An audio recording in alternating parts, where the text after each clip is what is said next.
Hello नमस्कार मेरे प्यारे साथियों, स्वागत है आप सभी लोगों का आज की इस वीडियो में। आज की वीडियो में लेकर आया हूँ बीएससी एग्रीकल्चर 6th सेमेस्टर में जो सब्जेक्ट आ जाता है कमर्शियल प्लांट ब्रीडिंग का।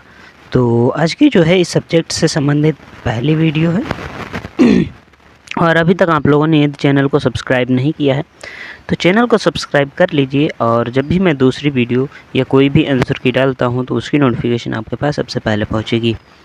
तो ज़्यादा देर ना लेते हुए वीडियो करते हैं स्टार्ट। तो इसका सब्जेक्ट के बारे में आप लोग पहले से ही जानते होंगे कि यह जो है 3 क्रेडिट का सब्जेक्ट है और इसका जो है क्वेश्चन पेपर आप लोगों को 50 नंबर का मिलेगा। मिड टर्म आप लोगों के जो है 20 नंबर के हो चुके हैं और ये सब्जेक्ट जो है टोटल जो है 70 नंबरों का है। कितने नंबरों का है? 70 नंबरों का है, ठीक है। और इसकी जो है 2 वीडियो बनेंगी, जो कि प्रत्येक वीडियो में जो है 100 क्वेश्चन होंगे, ठीक है। 100 क्वेश्चन होंगे। पहली वीडियो में 100, दूसरी वीडियो में 100, और जो ये पीडीएफ है ये 200 क्वेश्चनों की पीडीएफ है, ठीक है। आज ही ये पीडीएफ भी आप लोगों को प्राप्त हो जाएगी। तो इसमें जो है पहला भाग आ जाता है हमारा। इसमें पूछा गया है कि फसलों के प्रकार और पौधों में प्रजनन की विधियाँ। तो इससे संबंधित क्वेश्चन, तो पहला क्वेश्चन आ जाता है कि ऐसी फसलें जो अपना जीवन चक्र एक ही वर्ष या ऋतु में पूरा करती हैं क्या कहलाती हैं? तो राइट आंसर हो जाएगा एक वर्षीय या एनुअल फसलें कहलाती हैं। फिर आता है अगला क्वेश्चन हमारा। इसमें पूछा गया है कि गेहूँ, वीट और जौ वरले किस प्रकार की फसलें हैं? तो यह जो है किस प्रकार की फसलें हैं? दीर्घ प्रदीप्तिकाली फसलें हैं। फिर आता अगला क्वेश्चन हमारा। इसमें पूछा गया है कि जब एक ही फूल में पुंकेसर और स्त्री केसर दोनों उपस्थित होते हैं तो उसे क्या कहते हैं? तो उसको जो है क्या कहा जाता है? उभयलिंगी या द्विलिंगी कहा जाता है। बाइसेक्सुअल या हर्माफोरोडाइट। फिर आता है अगला क्वेश्चन हमारा। इसमें पूछा गया है कि कणिका जनन या एपोमेक्सिस का क्या अर्थ है? तो इसका राइट आंसर हो जाएगा बी वाला, बिना इनिशिएशन के अलैंगिक रूप से बीज बनना। फिर आता अगला क्वेश्चन हमारा। इसमें पूछा गया है कि स्वपरागित फसलों में प्राकृतिक पर परागण की दर सामान्यतः कितनी होती है? तो राइट आंसर हो जाएगा ए वाला, 5% से कम होती है। फिर आता अगला क्वेश्चन हमारा। इसमें पूछा गया है कि मटर और चावल मुख्य रूप से किस श्रेणी में आते हैं? तो राइट आंसर हो जाएगा ए वाला, स्वपरागित फसलों के रूप में आते हैं। फिर आता है अगला क्वेश्चन हमारा। इसमें पूछा गया है कि मक्का किस प्रकार की फसल का उदाहरण है? तो राइट आंसर हो जाएगा बी वाला, मुख्य रूप से परपरागित फसल का उदाहरण है। फिर आ जाता है अगला क्वेश्चन हमारे। इसमें पूछा गया है कि यदि किसी फूल में पुमंग जायांग से बहुत पहले परिपक्व हो जाता है तो इस स्थिति को क्या कहते हैं? तो राइट आंसर हो जाएगा ए वाला, पूर्व पुंपकत्व कहा जाता है। पुंपक्वता कहलाता है। क्या है? पूर्व पुंपकत्व कहलाता है या प्रोटेंडरी कहलाता है। फिर आता अगला क्वेश्चन हमारा। इसमें पूछा गया है कि बाजरा में पर परागण का मुख्य कारण क्या होता है? तो राइट आंसर हो जाएगा बी वाला, प्रोटोगाइनी होता है। फिर आता अगला क्वेश्चन हमारा। इसमें पूछा गया है कि फलों का बिना खुले ही परागित हो जाना जिसे गेहूं या मटर में क्या कहलाता है? तो क्लिस्टोगेमी कहलाता है। क्या कहलाता है? क्लिस्टोगेमी कहलाता है। फिर आता अगला क्वेश्चन हमारा कि सूरजमुखी में स्वपरागण को रोकने के लिए कौन सा यांत्रिक या संरचनात्मक अवरोध पाया जाता है? तो राइट आंसर हो जाएगा बी वाला, हर्कोगेमी या स्व असंगतता पाया जाता है। फिर आता अगला क्वेश्चन हमारे। इसमें पूछा गया है कि आलू और गन्ना का व्यावसायिक प्रवर्धन मुख्य रूप से किस प्रकार का होता है? तो राइट आंसर हो जाएगा बी वाला, वानस्पतिक या अलैंगिक भागों द्वारा होता है। फिर आता है अगला क्वेश्चन हमारे। इसमें पूछा गया है कि जब परपरागण एक ही पौधे के 2 अलग अलग फूलों के बीच होता है तो इसे क्या कहते हैं? तो राइट आंसर हो जाएगा बी वाला, गिटोनोगेमी कहा जाता है। गिटोनोगेमी कहा जाता है। फिर आता अगला क्वेश्चन हमारा कि स्व असंगतता का मुख्य लाभ क्या है? तो राइट आंसर हो जाएगा बी वाला, परपरागण और आनुवंशिक विविधता सुनिश्चित करना है। फिर आता अगला क्वेश्चन हमारे। इसमें पूछा गया है कि कपास और अरहर को किस श्रेणी में रखा जाता है? तो राइट आंसर हो जाएगा सी वाला, प्रायः परपरागित रखा जाता है, ठीक है। परपरागित की श्रेणी में रखा जाता है। ऑप्टन क्रॉस पोलिनेटेड 5 से 25%, क्रॉस 5 to 25% क्रॉस पोलिनेशन फिर आता है अगला क्वेश्चन हमारे इसमें पूछा गया है कि नरबंधता का पौधों में क्या प्रभाव होता है। तो राइट आंसर हो जाएगा बी वाला, परागण अक्रियशील या अनुपस्थित होते हैं। फिर आता है अगला क्वेश्चन हमारे इसमें पूछा गया है कि उभयलिंगाश्रयी पौधा का क्या अर्थ है। तो राइट आंसर हो जाएगा बी वाला, एक ही पौधे पर अलग अलग स्थानों पर नर और मादा फूलों का होना, जैसे मक्का। फिर आता अगला क्वेश्चन हमारे इसमें पूछा गया है कि एक लिंगाश्रयी पौधों का उदाहरण कौन सा है। तो राइट आंसर हो जाएगा सी वाला, पपीता या खजूर है। फिर आता अगला क्वेश्चन हमारे इसमें पूछा गया है कि आनुवंशिक रूप से समरूप संतति प्राप्त करने के लिए किस प्रकार का प्रजनन सर्वोत्तम है। तो राइट आंसर हो जाएगा बी वाला, अलैंगिक या वनस्पतिक जनन। फिर आता है अगला क्वेश्चन हमारा इसमें पूछा गया है कि निषेचन फर्टिलाइजेशन के बिना फल के विकास को क्या कहा जाता है। राइट आंसर हो जाएगा बी वाला, अनिषेक फलन कहा जाता है। फिर आता है अगला क्वेश्चन हमारा अगला भाग हमारे इसमें पूछा गया है कि इनब्रेड लाइनों का विकास और रखरखाव प्रजनन से संबंधित क्वेश्चन। तो इसमें पहला क्वेश्चन आ जाता है कि हाइब्रिड संकर के बीज उत्पादन में ए लाइन से क्या तात्पर्य है। तो राइट आंसर हो जाएगा साथियों वो हो जाएगा ए वाला, नरबंध्य लाइन कहा जाता है, मेल स्टेराइल लाइन कहा जाता है। फिर आता अगला क्वेश्चन हमारे से पूछा गया है कि बी लाइन मेंटेनर लाइन का मुख्य कार्य क्या होता है। तो राइट आंसर हो जाएगा इसका साथियों हो जाएगा बी वाला, ए लाइन की निर्बंधता को बनाए रखते हुए उसका बीज उत्पादन करना।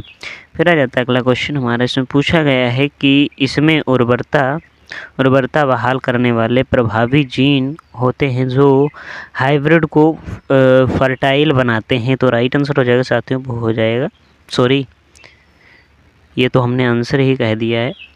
तो क्वेश्चन है कि आर लाइन का आनुवंशिक गुण क्या होता है। राइट आंसर हो जाएगा इसमें उर्वरता बहाल करने वाले प्रभावी जीन होते हैं जो हाइब्रिड को फर्टाइल बनाते हैं। फिर आता है अगला क्वेश्चन हमारा इसमें पूछा गया है कि 3 लाइन प्रणाली में व्यावसायिक संकर बीज प्राप्त करने के लिए किसका क्रॉस कराया जाता है। तो राइट आंसर हो जाए साथियों वो हो जाएगा बी वाला, ए लाइन इंटू आर लाइन।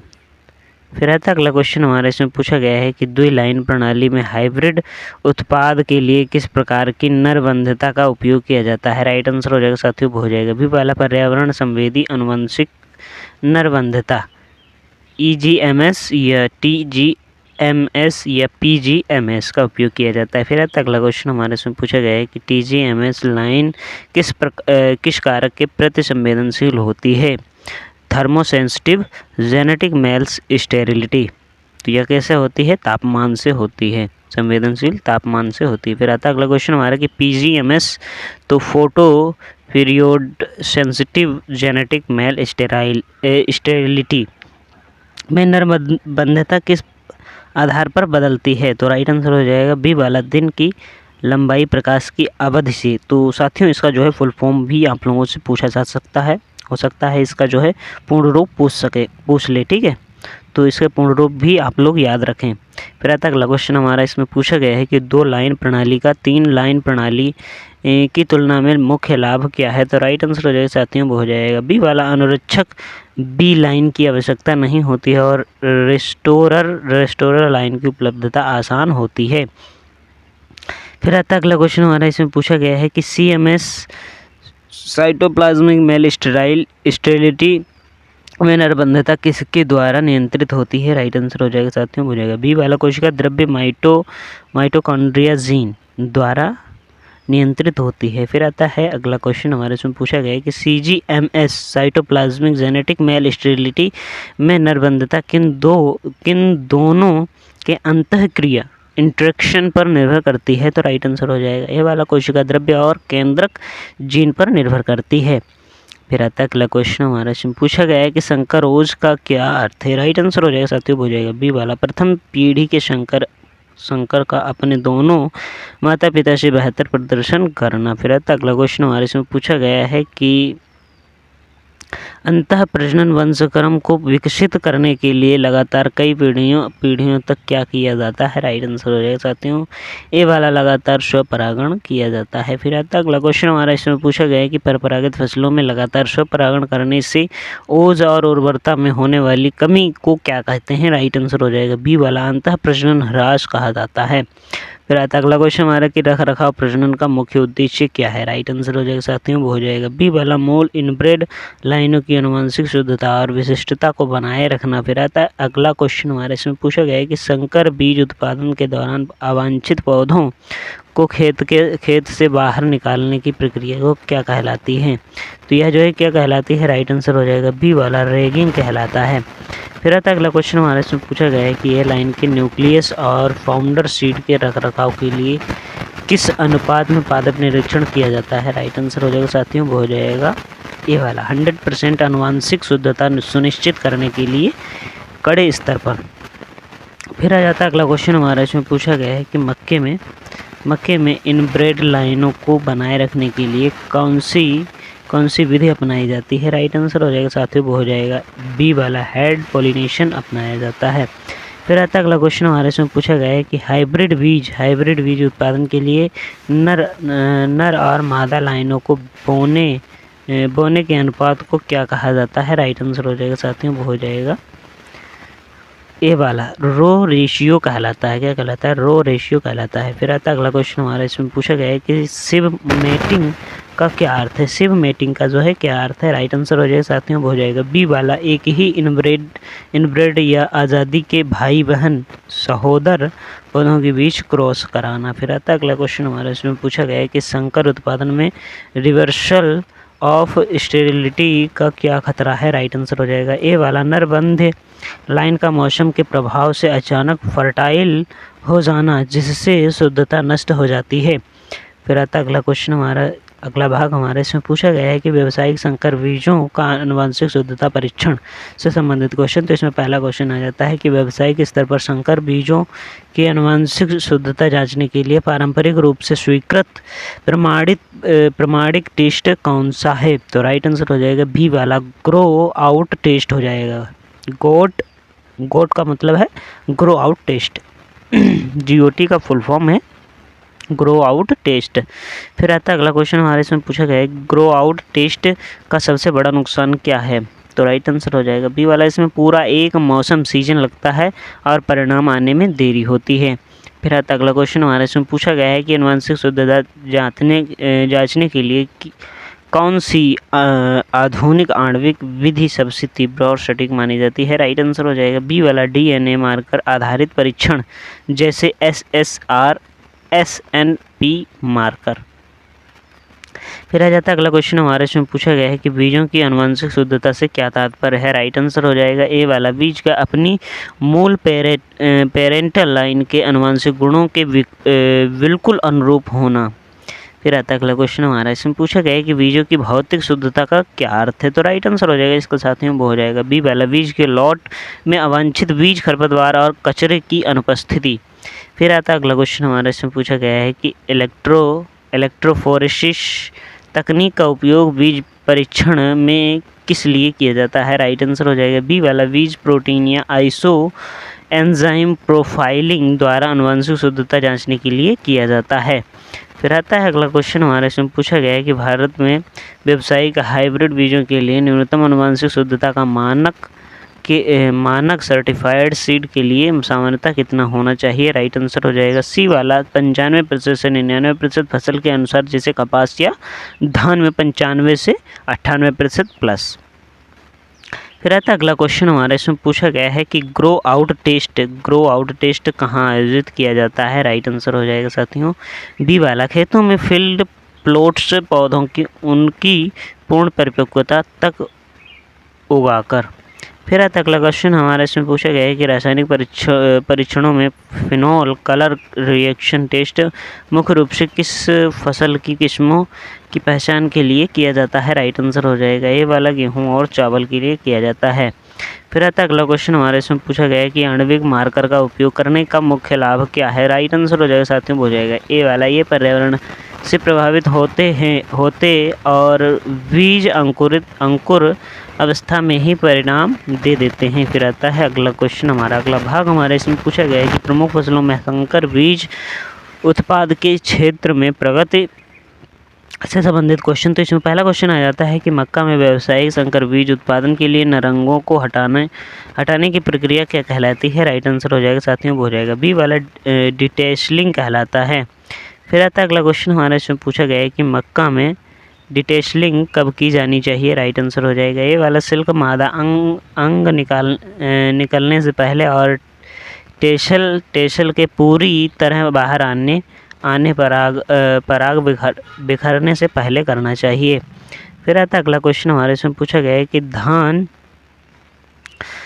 में हाइब्रिड बीज उत्पादन की दक्षता बढ़ाने के लिए मादा पौधों पर किस पादप हार्मोन का छिड़काव किया जाता है?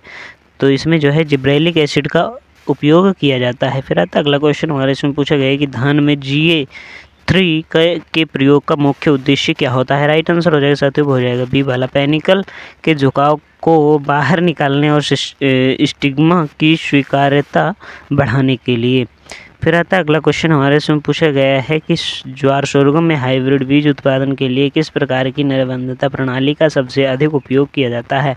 तो राइट आंसर हो जाएगा साथियों, वो हो जाएगा ए वाला साइटोप्लाज्मिक जेनेटिक मेल स्टेरिलिटी, जैसे मिलो साइटोप्लाज्म CGMS।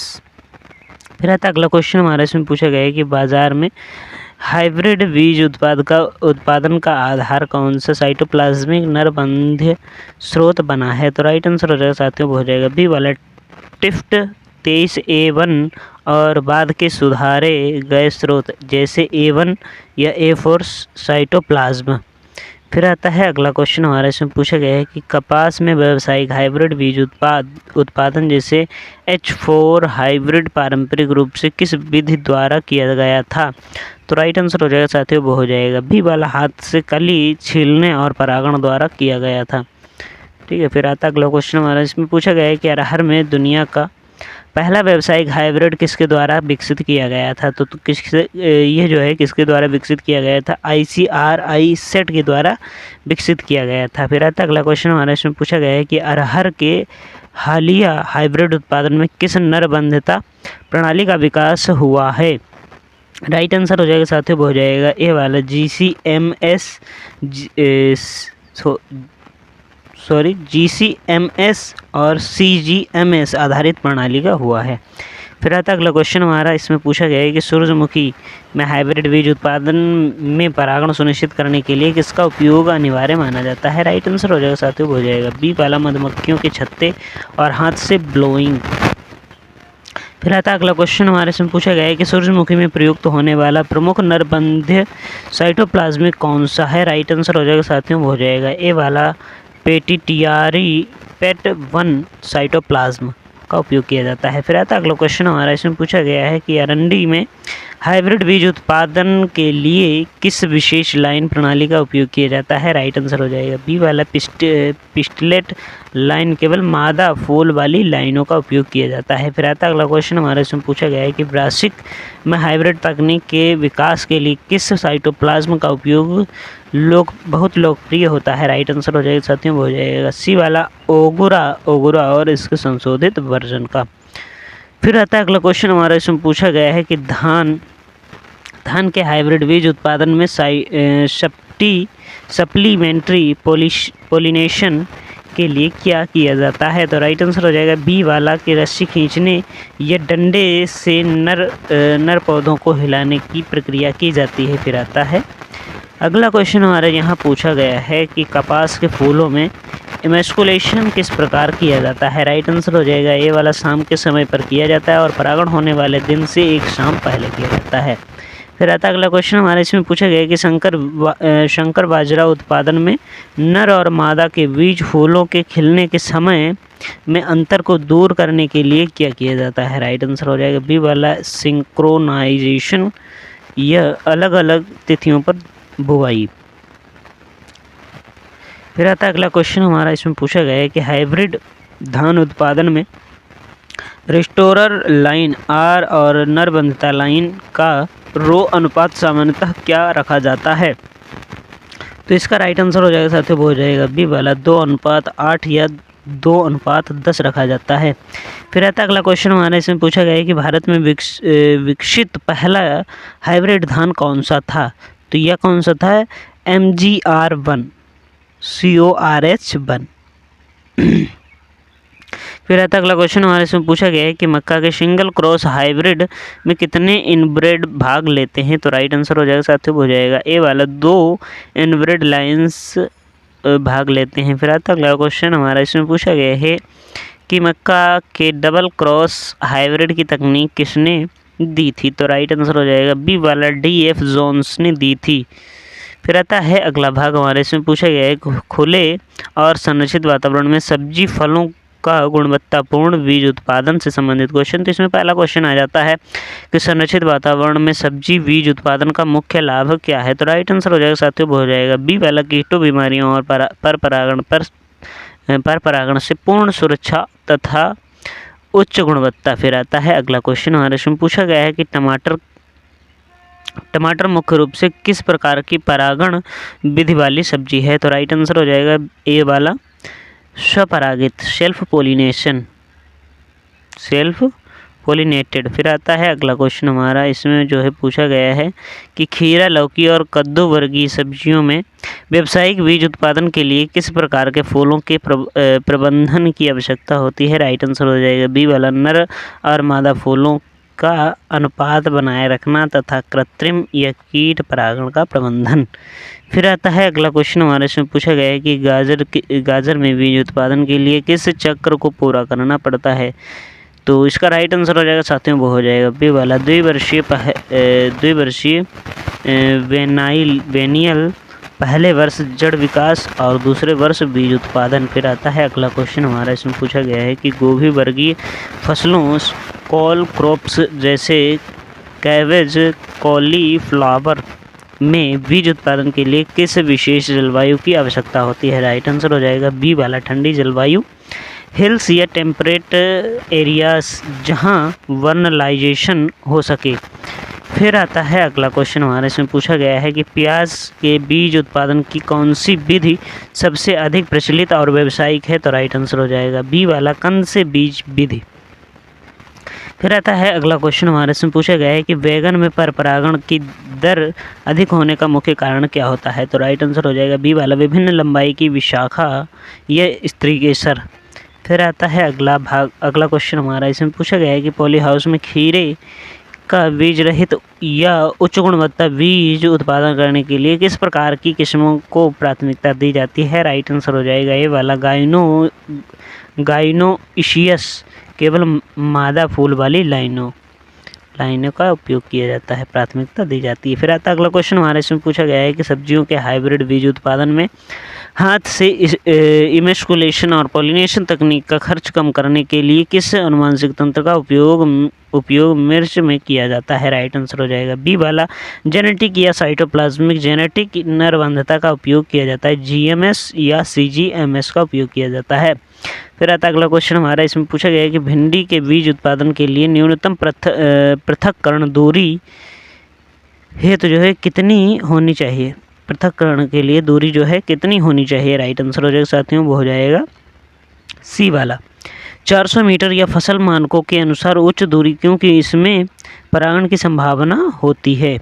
फिर आता अगला क्वेश्चन हमारे इसमें पूछा गया है कि आलू के वायरस मुक्त बीज उत्पादन के लिए भारत में कौन सी तकनीक अपनाई जाती है। राइट आंसर हो जाएगा बी वाला, सीड प्लॉट तकनीक और कंद संवर्धन का उपयोग किया जाता है। फिर आता अगला क्वेश्चन हमारे इसमें पूछा गया है कि आलू की सीड प्लांट तकनीक किसने विकसित की थी। तो राइट आंसर हो जाएगा ए वाला, डॉक्टर पुष्कर नाथ ने विकसित की थी। फिर आता है अगला क्वेश्चन हमारे इसमें पूछा गया है कि सब्जी में फाउंडेशन सीड के उत्पादन के लिए किस रंग का टैग जारी किया जाता है। राइट आंसर हो जाएगा साथियों, वो हो जाएगा बी वाला, सफ़ेद रंग का टैग जारी किया जाता है। फिर आता है अगला क्वेश्चन हमारा इसमें पूछा गया है कि टमाटर के हाइब्रिड बीज उत्पादन के लिए नर और मादा फूलों का अनुपात सामान्यतः क्या रखा जाता है। राइट आंसर हो जाएगा बी वाला, 1:4 या 1:5 रखा जाता है। फिर आता है अगला क्वेश्चन हमारा इसमें पूछा गया है कि मूली किस सब्जी में रूट टू सीड विधि का उपयोग बीज उत्पादन के लिए किया जाता है। राइट आंसर हो जाएगा मूली, शलजम और गाजर में किया जाता है। फिर आ जाता है अगला क्वेश्चन हमारा इसमें पूछा गया है कि प्याज के कंदों को खेत में दोबारा लगाने से पहले आनुवंशिक शुद्धता के लिए क्या जांचा जाता है? राइट आंसर हो जाएगा बी वाला, कंदों का रंग, आकार, प्रकार और अवांछित दोहरे कंदों को हटाना जांचा जाता है। फिर आता है अगला क्वेश्चन हमारा इसमें पूछा गया है कि नेट हाउस का उपयोग बीज उत्पादन में मुख्य रूप से किस लिए किया जाता है? राइट आंसर हो जाएगा साथियों वो हो जाएगा बी वाला, परागण करने वाले अवांछित कीटों और थ्रिप्स या एफिड्स जैसे वायरस वाहकों को रोकने के लिए किया जाता है। फिर आता है अगला क्वेश्चन हमारा इसमें पूछा गया है कि सब्जियों के प्रमाणित बीजों के थैलों पर किस रंग का टैग लगाया जाता है? राइट आंसर हो जाएगा ए वाला, आसमानी नीला टैग लगाया जाता है। फिर आता है अगला क्वेश्चन हमारा इसमें पूछा गया है कि टमाटर के फूलों में परागण के लिए पॉली हाउस के अंदर किसका उपयोग किया जाता है? राइट आंसर हो जाएगा बी वाला, बम्बल वी या हाथ से वाइब्रेटर का उपयोग किया जाता है। फिर आता है अगला क्वेश्चन हमारा इसमें पूछा गया है कि बीज परिपक्वता के समय सब्जियों की तुड़ाई कब करनी चाहिए? राइट आंसर हो जाएगा बी वाला, जब फल अपनी पूर्ण शारीरिक परिपक्वता प्राप्त कर लें तब करनी चाहिए। फिर आता है अगला भाग हमारा इसमें पूछा गया है कि वंशक्रम और कल्टीवार्स के विकास के लिए वैकल्पिक रणनीतियाँ। तो इनसे संबंधित क्वेश्चन, तो इसमें पहला क्वेश्चन आ जाता है कि अगुणित हैप्लॉइड पौधों का पादप प्रजनन में सबसे बड़ा उपयोग क्या होता है? तो राइट आंसर हो जाएगा साथियों वो हो जाएगा बी वाला, केवल एक पीढ़ी में पूर्णतः संयुग्मजी या शुद्ध इनब्रेड लाइन विकसित करना। फिर आता है अगला क्वेश्चन हमारा कि परागकोश संवर्धन द्वारा विकसित पौधों की प्लाइडी स्तर क्या होती है? तो इसका जो है प्लाइडी स्तर कैसा होता है? अगुणित होता है, हैप्लॉइड होता है।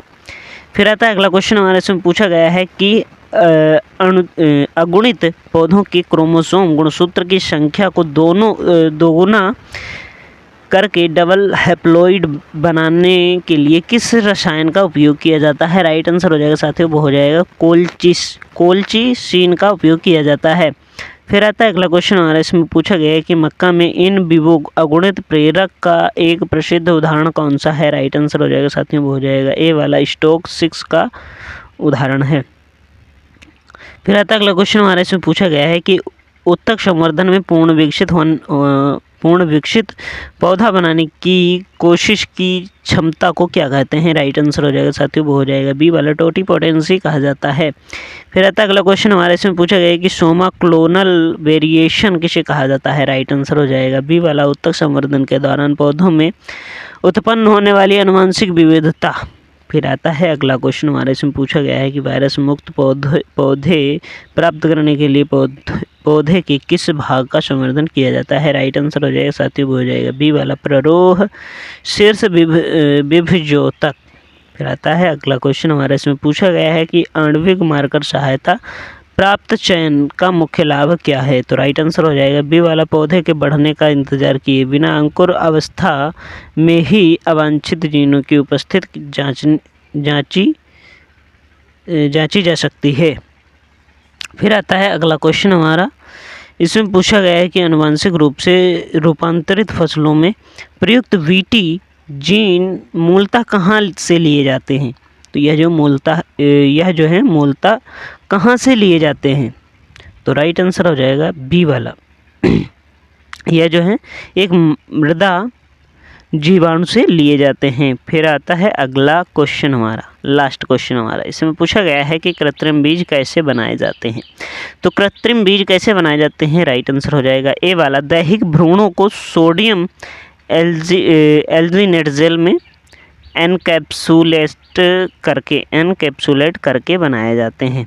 तो आप लोगों को वीडियो कैसा लगा है कमेंट बॉक्स में ज़रूर बताइए, और 101 से लेकर के जो 200 तक क्वेश्चन हैं वो आप लोगों को अगली वीडियो में प्राप्त होंगे। और वीडियो कैसा लगा है कमेंट बॉक्स में बताइए, और दोस्तों के पास वीडियो को शेयर करना बिल्कुल भी मत भूलिए। और अभी तक आप लोगों ने यदि चैनल को सब्सक्राइब नहीं किया है तो चैनल को सब्सक्राइब करके बेल आइकन को ऑल पर सेट कर लीजिए, जिससे जो भी मैं वीडियो डालूंगा उसकी नोटिफिकेशन आपके पास सबसे पहले पहुँचेगी। तो मिलते हैं किसी नेक्स्ट वीडियो में, तब तक के लिए जय हिंद, जय भारत, राम राम।